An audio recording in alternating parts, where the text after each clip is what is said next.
Welcome. In this video, we're going to be looking at a network forensics tool called Network Miner.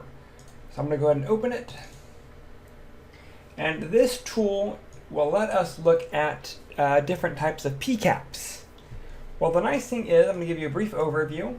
Notice that we have different tabs up here. We have host, files, images, messages, credentials, sessions, DNS, parameters, keywords, and other random anomalies. We also have a MD5 function built in for hashing. Let's go ahead and let's look at evidence file 1. First, we can see there are 14 hosts. We can kind of see where what the hosts are. We can see the MAC addresses. We can see packets sent and received. We can see their operating system, if they're Windows, if they're Linux, if they are unknown. The PCs are unknown. We can see the packets sent and received for each machine. We can see the MAC address and so forth. That's how many hosts we have. So here we will look at our Windows PC. We can see that this one sent 59 packets, received 4. It had 4 outgoing sessions. We can drill down. We can see who they were communicating with. So they were communicating with these servers. This server over port 443. This server over port 80. This appears to be some type of email. We can see that it was sending something over port TCP 5190 to this machine. Here's the session, start and stop. And lastly, it communicated with this server over port TCP port 443. Again, that's just looking at some of the details. Right now, that's kind of outside the scope of what we're using this tool for.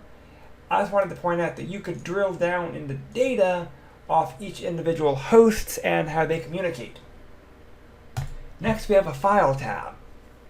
Well, here I'm most interested in this extension list.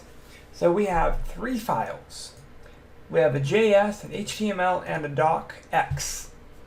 Well, realistically, in this environment, I'm looking at what data was sent or received. So when I see evidence 1, I see there are 3 files. HTML and JS aren't really that big of a deal, but I can see that a .docx was actually sent in this PCAP file or captured in this PCAP file. That's of note, that's important. I can right click on it, I can calculate hashes on the document. I can also open the documents. And my document actually does read. Happens to be a recipe of some sort. I can see that it was transferred. Going to maximize this screen. It was transferred over source port of 5190, and it was received on port TCP port 1272 using the Oscar file transfer protocol. That may be an important note. So if I was doing an investigation on this PCAP file, those are things to note. This is where it came from. This is the source. This is the destination. This is the timestamp in UTC code. Again, those are things of interest that I'd be documenting. I have an image tab if there's any images in our PCAP file. In this PCAP file, there isn't. In our messages, these are going to be messages to and from. These will be the frames that that data was pulled from. So, I have a message from me going to this user, sec558 user1. This is my IP. This is the destination IP. I can read the message that he sent that's in the subject.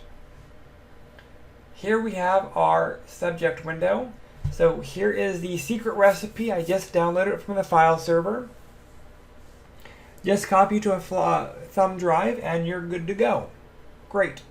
Into the smiley face. It was sent via the Oscar protocol.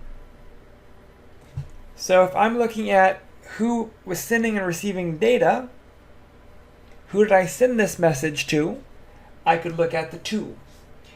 They responded. So the from is now from them going to me. It doesn't show me as a recipient, but it's going to me. I have the source and destination address, and it reads, here's some of the HTML coding and the formatting.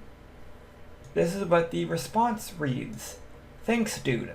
Everything else is just formatting.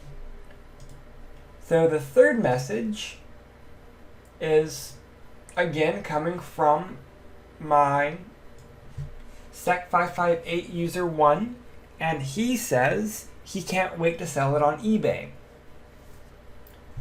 I respond, again, the from is blank, and it's going to that user, and I say, see you in Hawaii. So I can show the messages sent to and from, what the messages are, and the source and destination hosts by looking at the different message tabs. Moving on, we have credentials. Here we have our credentials coming from our client going to our server. It's an HTTP cookie. And here is our cookie. So this is one area where Packet Tracer, another tool, would be a little bit more useful. This is a username. If you copy or the username or password, it doesn't quite work very well. You can also mask our passwords, but again, it doesn't really work in this area. This is an HTTP cookie. You can download a extension for cookies and decode this, but again, that's outside the scope of the purpose of this video. Next is sessions. Those are going to be the actual segment sessions, layer 4 sessions, back and forth. So here we have our client host communicating with this guy over port 80, and that's using frame 13 that time. Each session state as they begin. So we have Oscar, we have Oscar file transfer. So this is where the file transfer session actually began. Here we're using SSL, here we're using HTTP, not HTTPS. So here that lets us know we're logging into this, it looks like some form of email on frame 227. When we actually go to investigate this file, if it asks us email questions, we know probably start with frame 227. Here's our DNS requests for our lookup. Again, more specifically to our email server. We have different parameters. If we actually wanted to dig a little deeper, again, this is kind of outside the scope of what we were looking for, but these will be all of the destination ports, source ports, and all of the communications. This will be our frame breakdown, frame numbers.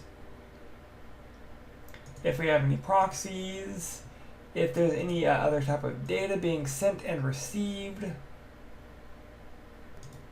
JEB2 is something that I keep noticing. That's just an API. We have our HTTP GET requests in here.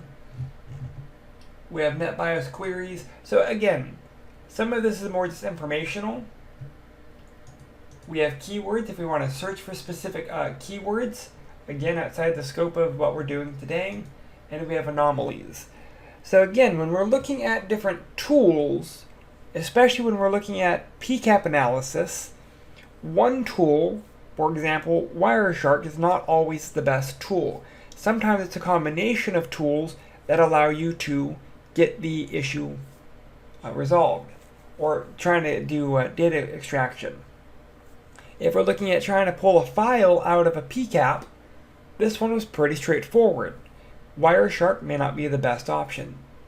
So again, go through the different tabs and see what is there when we're looking at different PCAPs before looking at other tools, so we can see what's here versus what's in the other tool.